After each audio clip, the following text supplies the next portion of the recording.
then we say what it is.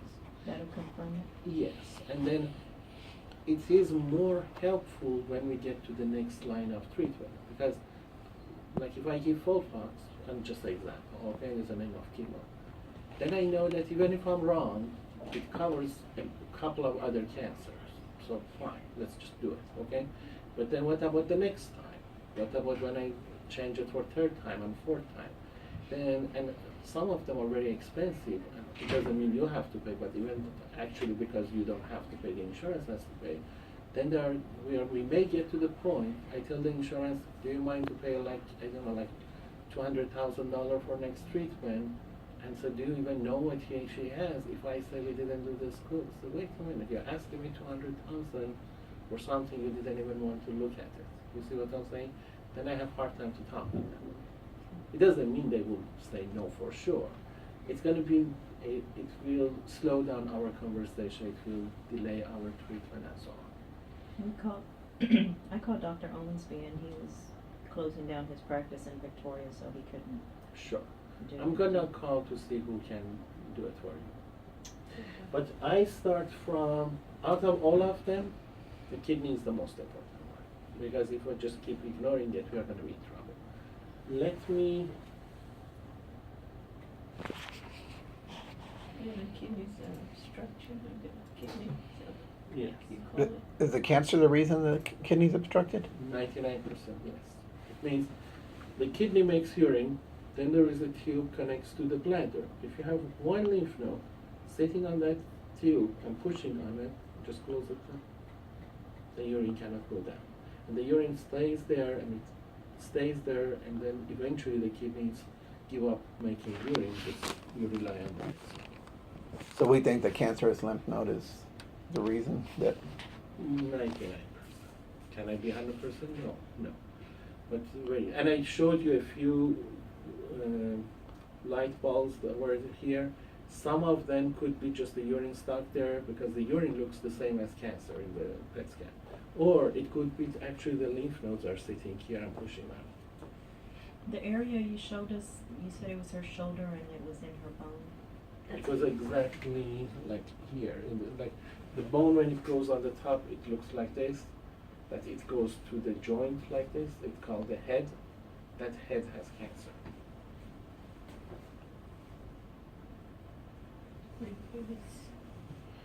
My goodness, And as that's I right. said, the biliary and pancreatic cancer almost never go to the To the bone. bone. Almost never. The other side means the esophageal cancer and stomach cancer, they love to go there. As soon as they can, they go to bone. So when I have to choose one, that's what comes to mind. And when you look at the staining is kind of classic for upper GI. So everything is telling me it is upper GI cancer. But you still don't know exactly. I mean, we never did the endoscopy, and whenever you say upper GI cancer, it's supposed to be in the inner layer. Means when you put a tube, the layer you actually see. However, if we are unlucky, it could be either very small, because when you have that much metastasis, it doesn't have to be a big mass to make metastasis. Sometimes it could be literally this small, but instead of growing there, it decided to go out, okay?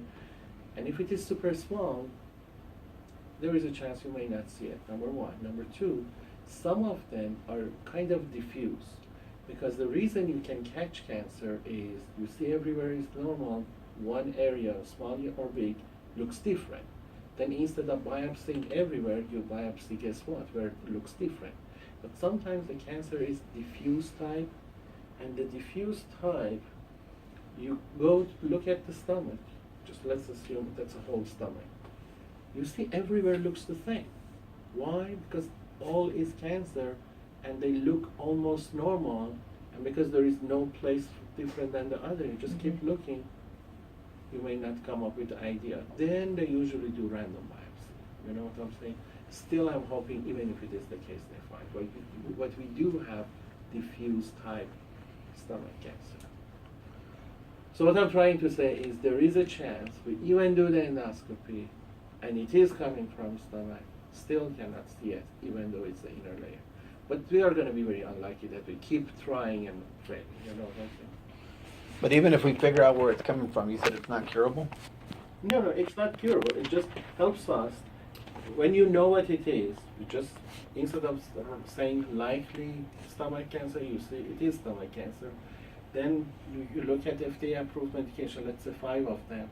Then really doesn't matter. Even if it's $500,000, you tell the insurance, you approved it, I am 100% sure it's stomach cancer, go ahead, pay for it, we go for it. So fine.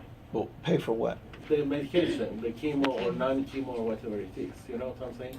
We can keep going. Because the first line actually is cheap. When you go to the second and third, those are fancy, new, super expensive ones. But fancy new super expensive still doesn't. Cure it. It No. just prolongs. So you hear about cancer remission and all that. Is that not I possible? mean, the cancer may go to remission, but even it means you may, in the ideal scenario, you may say everything is just going down and getting smaller and all that. But even if it becomes the case, still it's not curable. It means that still one day decide, okay, now I'm coming back. But if that happens, then she might live longer. Yeah, I told you, the average is that. Because when you say average, some people don't even stay alive for a day. Let's assume get blood clot or heart attack or something. And the other way around, some people you might be your patient for 3 years and they keep coming and going. You know what I'm saying? When you average every single person, so extreme one side and extreme another side, you know? When you put all together, it becomes about a year or more. So what's the extreme on the good side? It really depends. It really depends. And you know, when even I'm talking about myself, let's assume that if you tell me that can you promise you are going to be with us in 3 years, I can't tell you. I'm taking about 6 medication a day. I have blood pressure and other diseases. Can I promise I don't have heart attack by then? No. You know what I'm saying? It's a complex case because when you give chemo, the chemo has its own side effect, the cancer has its own side effect, the patient has other medical comorbidities on top of it. It's a vague picture. It's not as straightforward as you can imagine. And many times, it's not like that because that's the thing. Let's assume somebody has this much cancer.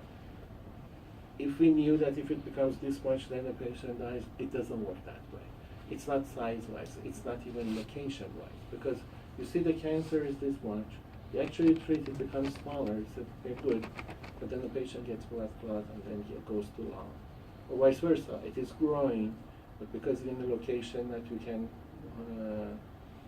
can survive despite growth, you see that your doctor keeps saying that, I'm sorry, it is growing, let me change it, but you're actually feeling okay.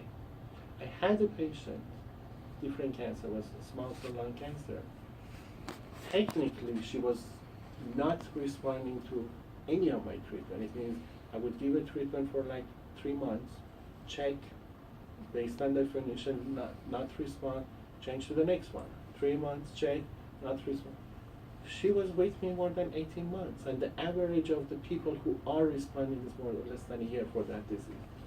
She was actively full-time working for 18 months for somebody who was not responding every 3 months. Because million factors, you know what I'm saying? So unfortunately, it's not that easy. But all we can do is we go one step at a time, and she's the boss. She can stop me at any moment and say, you know what, one way or another. She might say, keep going even beyond FDA approval medication, then we can go to the clinical trial and beyond, or stop after second line because it was tough. You know what I'm saying? We go one step at a time. So, we call it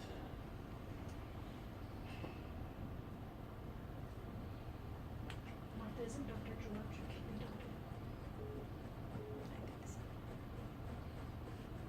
Is that Claudia's husband? Yeah, how do you say Dr. George's last name? Suchiko. He's at BKA or BKD. He's said, T-Tar. Dr. George is the one who looked at her kidneys 3 months ago and said they were okay, right? No, Dr. George has never been her doctor. Mm. Yeah, but even if they were okay, I mean, they're probably okay, they just got an obstruction. She was there and checked out her chart. He's the one that told her to go see an oncologist.